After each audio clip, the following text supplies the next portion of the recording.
Some of you are probably a little confused right now. And I'll go ahead and say it's totally understandable. You're confused because you came expecting a sermon on miracles, signs, wonders in the Gospel of John. And everyone knows that the first miracle in the Gospel of John is in chapter 2. And we all know it's in chapter 2 because it's one of the more famous miracles. You may have thought about it already.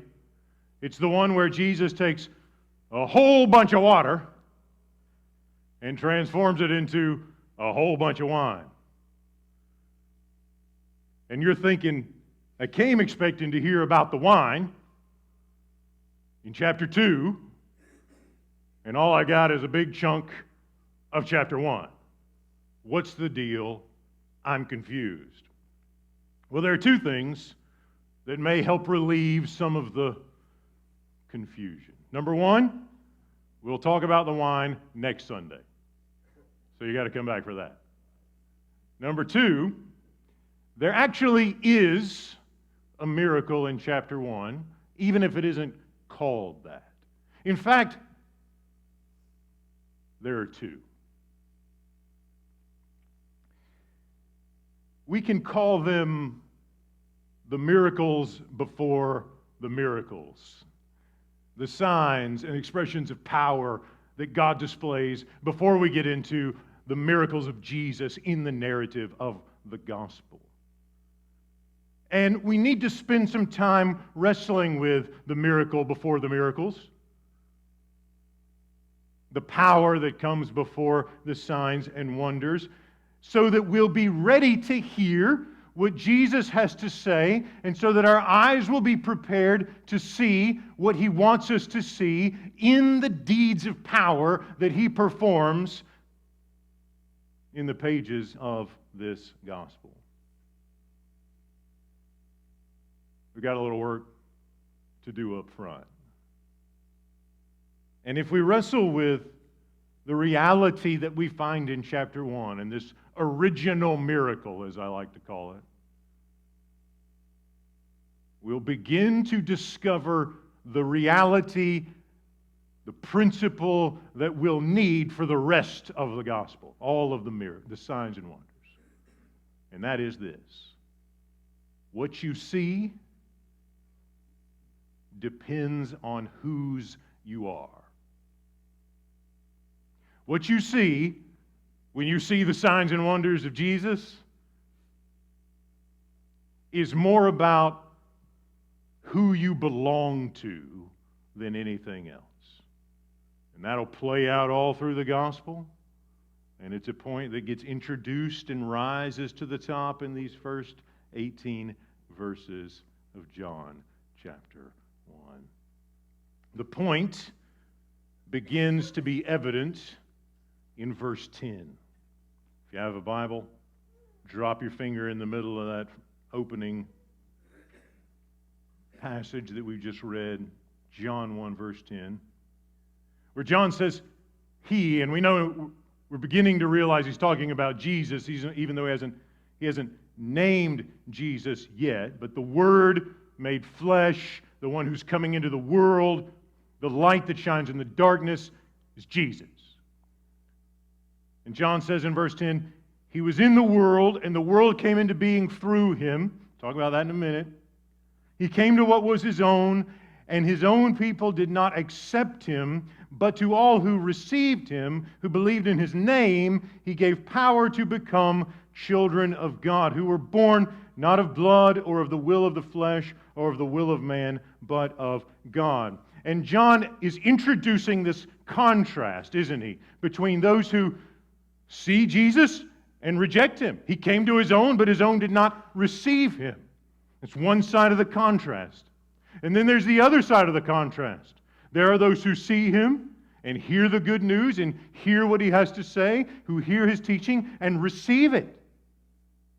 And to those, He works powerfully to make them children of God. So you've got this contrast, don't you, between people who end up belonging to God and people who don't. People who become part of God's family and people who remain in darkness, outside the family of God. It's a question of belonging, isn't it? And John is inviting this question before he even gets through the prologue. Who do you belong to? Whose are you? Jesus has come to take people who are strangers to God and outside His family and move them into a place of peace with God, their Father, as children in the family. Now the question very quickly should arise, who is Jesus that He can pull that off? And John's got something to say about that too, doesn't he? You got to go back to verse 1 to get that, though. In the beginning was the Word. These are familiar verses. In the beginning was the Word, and the Word was with God, and the Word was God. And if you read through the Old Testament, you discover again and again and again that God's creative power is expressed through His Word. Let there be light. And there was light. Flowers fade. What endures forever? The Word of the Lord. By His Word, He creates and sustains and endures. And John draws on that passage from Genesis, those opening words in the Bible. You don't write in the beginning without purposefully telling people you're drawing on Genesis. And so he's drawing on this sense of God who's the Creator, who's powerful, who speaks, who brings worlds into existence, who says, let there be light, and there's light. There's not even a sun yet. That gets created later, but there's light.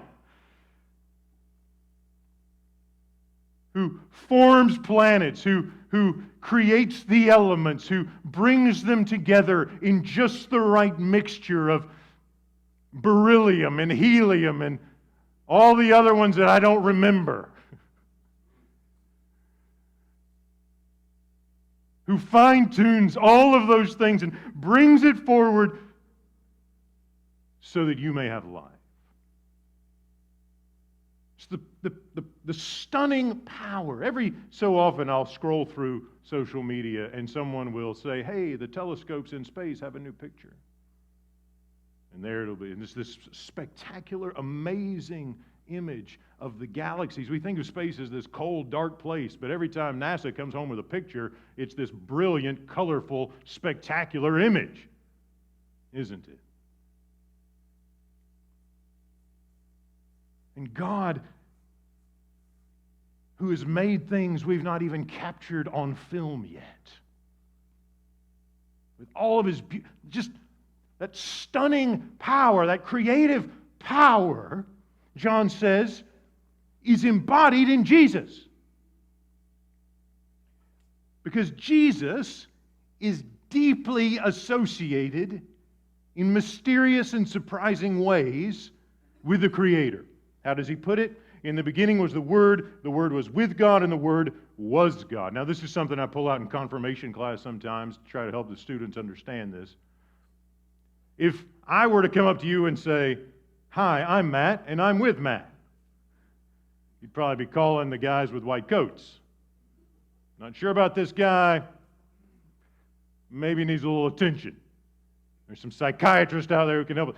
Nobody talks that way, or at least not sane people. But John says that about Jesus. He's God and He's with God. And what is he getting at there? He's getting at this deep reality that in the God who made all things, in the Creator, he's going to talk about creation in just a minute. In the beginning, he's going to talk about how God has made all things.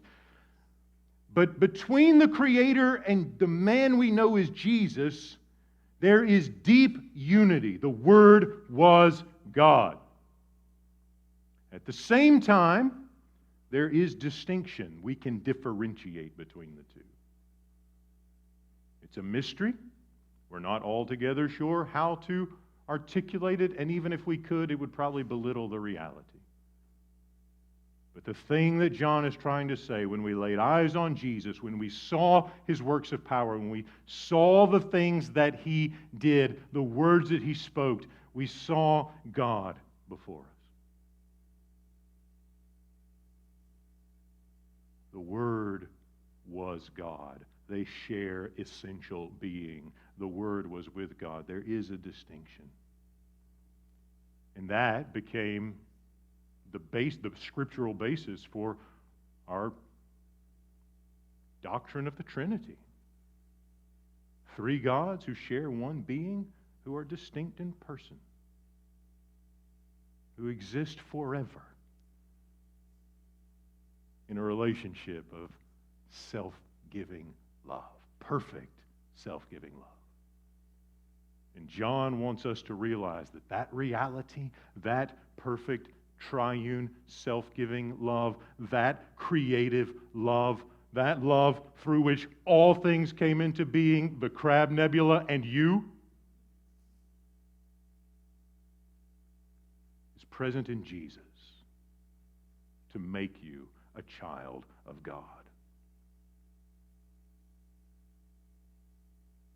That love, that creative power, is present in Jesus to bring you and me from darkness to light, from estrangement to family. The tragedy is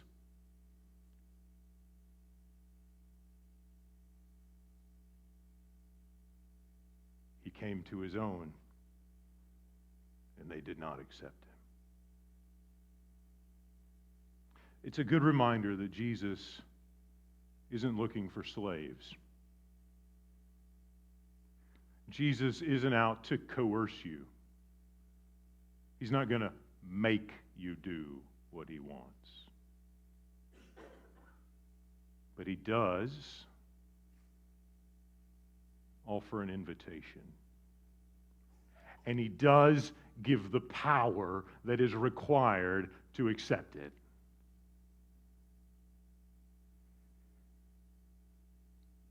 To all who received him, he gave power. That power doesn't arise from within us. Jesus gives it. I was thinking about this morning, and have struggled during the week to really articulate what I think is going on here. But as our musicians were singing about the power of the name of Jesus, as we were singing together about the beauty of the name of Jesus, one thing became more clear. There was a moment when it clicked.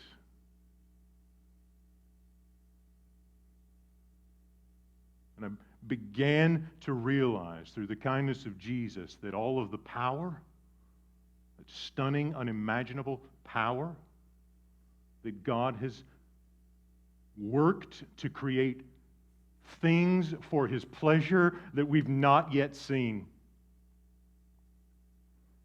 The power that brings trees, other plants, planets, galaxies, the universe, the elements, the gases, the power whereby God created all things.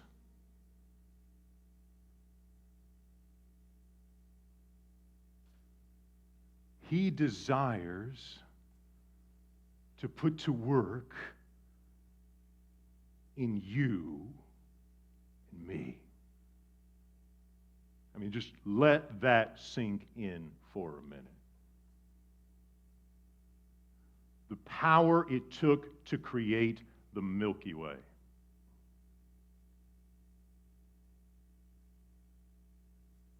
Anybody? I don't know anybody who can make one of those. I'm not talking about the candy bars. I mean, if you've ever seen it, if you've ever been in a place where it's actually dark enough to see this just white streak of stars and dust and luminosity just across the night sky and think, what a stunning thing it is. This arm of our galaxy just swooshing across the sky, and God made it. Not only did He make it, He sustains it, and it's only spinning and existing because He desires moment by moment with pure, perfect, self-giving love to sustain it. It's only there now because He loves it and us. The power that Jesus employs to sustain the Milky Way galaxy is the power that He desires to put to work in each of us to make us new creations. I mean, this is no second thought for Him. This isn't, well, I've got some stuff going on today, and I know there's some folks over there, and there's some things, and they're struggling, and, if I have time to it, I'm keeping the galaxy spinning already, and if I have time to it, I'll get... Jesus came to make us new, to make us family members. The grace He gives is powerful. It's not grace that says, I know you got problems, I'll pretend they're not there while I look the way. It's grace that heals the problems. It's not grace that's sort of soft and says, I know you're in darkness and, that's okay. We'll just kind of pretend it's not as bad as it is. That's not, grace isn't this soft, just pretend it's not there and it'll go away thing. We treat it that way sometimes, right? Show me some grace. It means don't tell me when I'm wrong. In John, grace is the language to describe the power of the Creator who creates the universe at work in you to make you a child of God. And He wants to do that so that you and I will have eyes to see all the other things that He is at work accomplishing through His people in the world that He made, in the world that He loves. But what you see when He works depends on whose you are. We're not ready to see the beauty of the power of God in the Milky Way until we belong to Him. And if we don't belong to Him, we're very likely to maybe see something else, aren't we?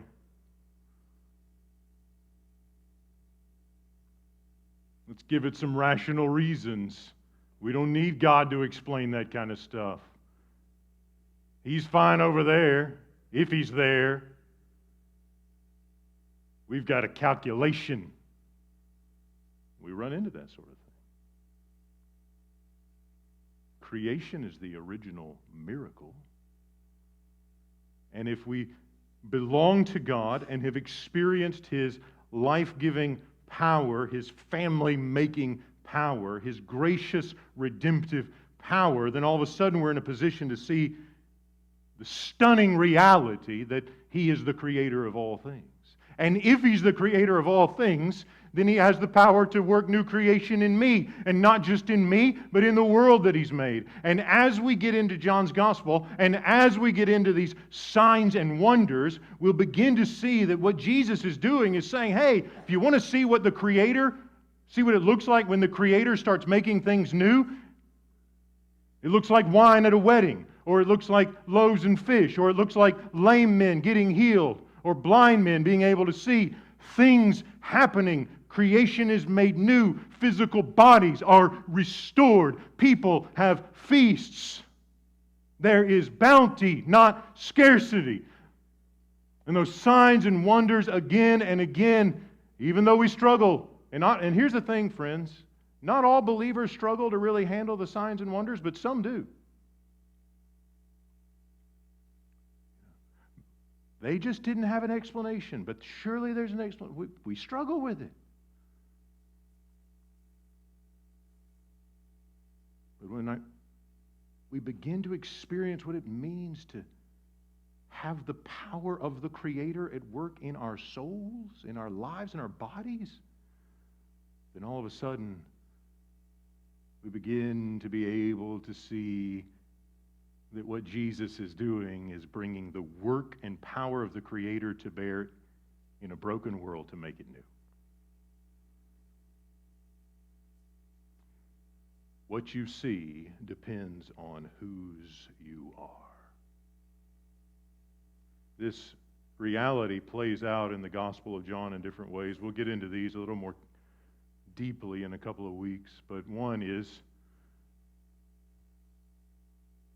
an experience had by a man who had been lame since birth, 38 years old, and there's this pool, and the waters get stirred, and if he can get, whoever gets in first gets well.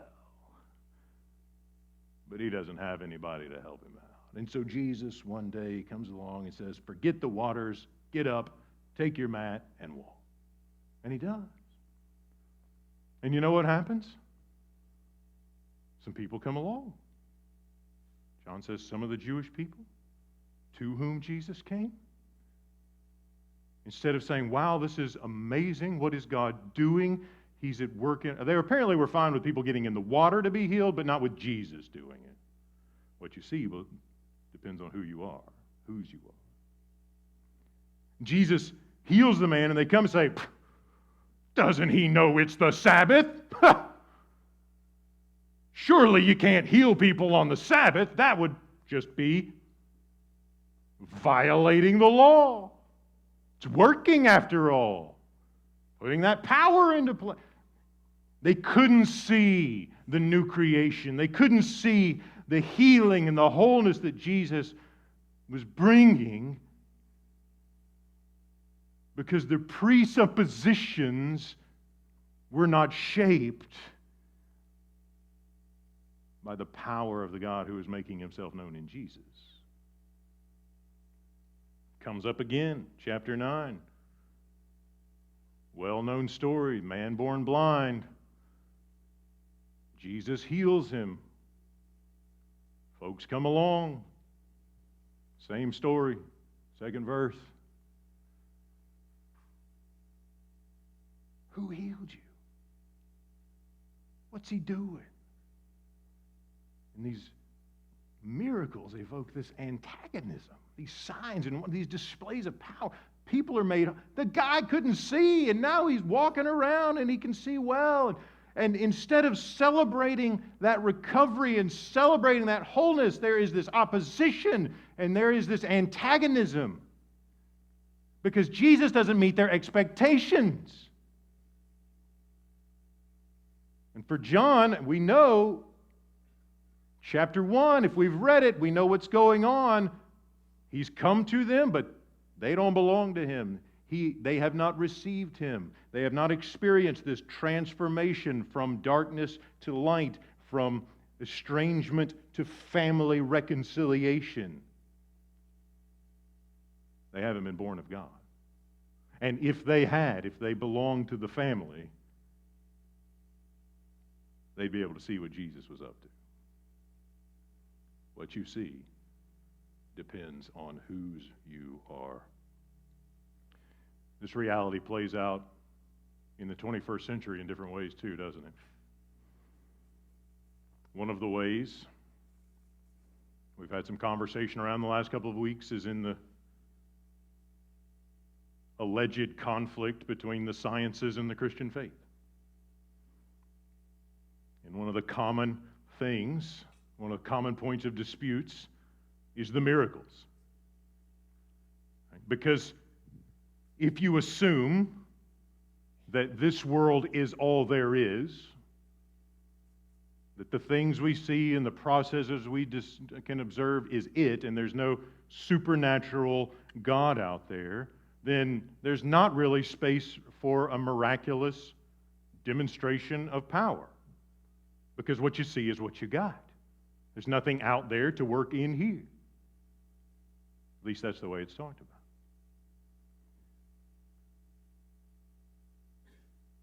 On the other side,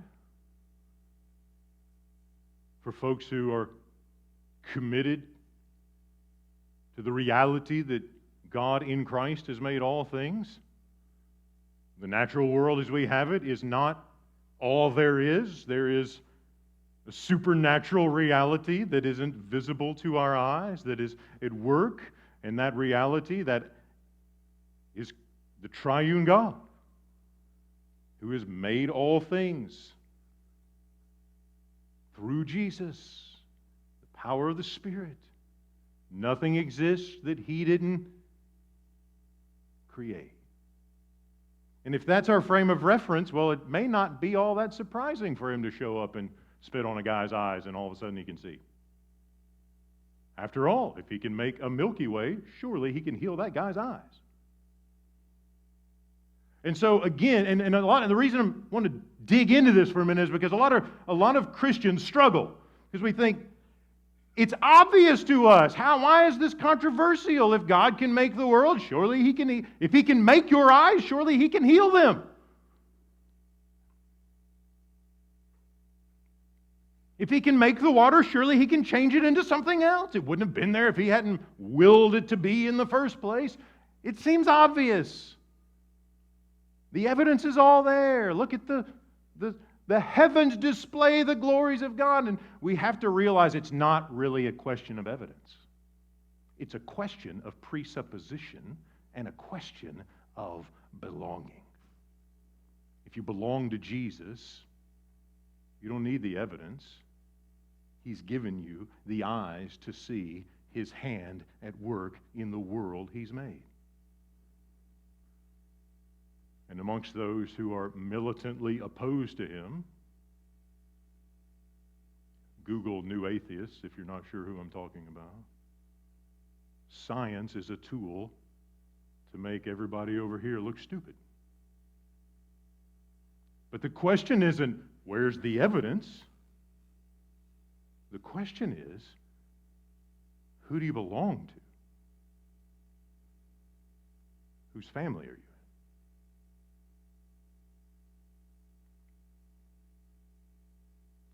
What you see depends on whose you are. Said there were two miracles in this first chapter, in the chapter 1, verses 1 through 18. The first one is the original miracle, let there be light. That's a supernatural event. The creation of the natural world, as we call it, is a supernatural act of God. The second one is one we've already reflected on, but let's name it. To those who received Him, He gave power to become children of God, born not of blood or the will of the flesh or the will of man, but born of God.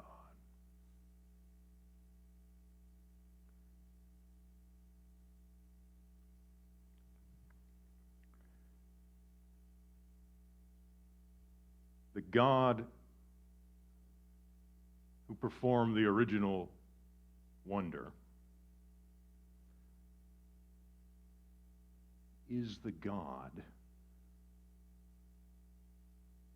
who performs a miracle in the lives and hearts and being of all His children. It's a supernatural work, isn't it? To move from darkness to light. Darkness is the default position. We all start there. Jesus, God made flesh. The one who, did you catch it? No one's ever seen God, but God, the only Son, this is verse 18, who is close to the Father's heart, has made Him known and has made known His redemptive, healing, new birth, regenerating power. And that, friends, is just as much a miracle as anything. Why? Because there is no natural power. There is no natural process. There is nothing I can do, nothing I can manipulate, no formula that I can create, nothing that I can employ to bring about the new birth, the regenerating experience, the movement from darkness to light, only the Word made flesh, the one through whom all things have gone from non-being to being, only He can do that. And if He's done it in you, recognize your new life is the miracle. John invites us to find ourselves in this verse. A verse about the creation of the universe, the galaxies, the cosmos, all that is, things we can see, things we can't see. But it's not so high and lofty that he forgets about the reality of individual people made in the image of God, who've given themselves to darkness, who are broken, who need to be healed, who need to be made whole. He hasn't forgotten about that. And before we will be ready to see the signs and wonders and see everything that's there and see everything that Jesus wants to see and experience the transformation He wants us to experience, we need to be born again.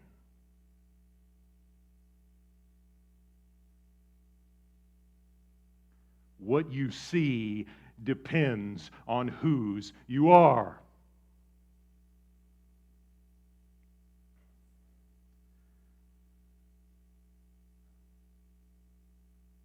Many of us here can bear testimony to that moment. I see some heads nodding. I was overjoyed to hear on Wednesday night a few folks kind of share how Jesus got hold of them. It's good.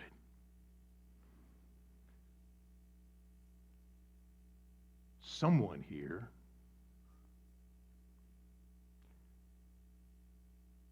needs Jesus to work that initial miracle right here.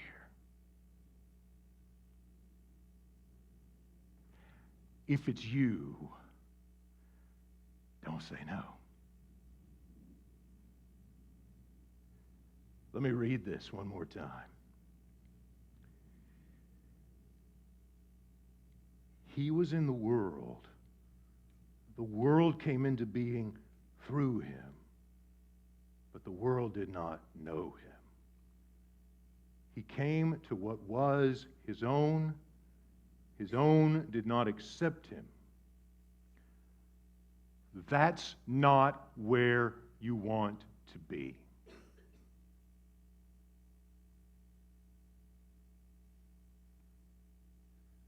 But to all who received Him, He gave power. Power to become something they were not.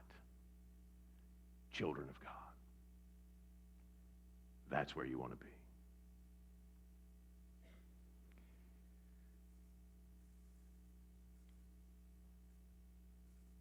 Someone here may be realizing,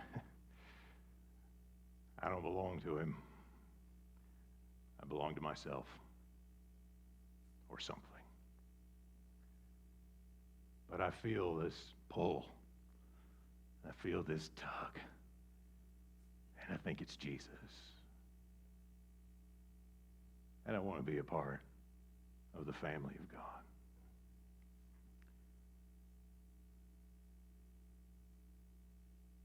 If that's you, I want to pray with you. As you move from darkness to light. As you become a child of God through the redeeming, life-giving, light-giving power of God.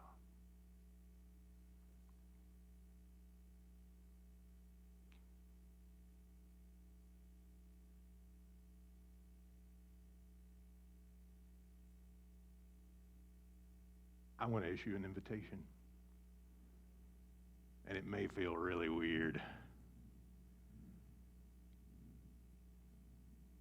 But if the Spirit of God is at work in you in this way now,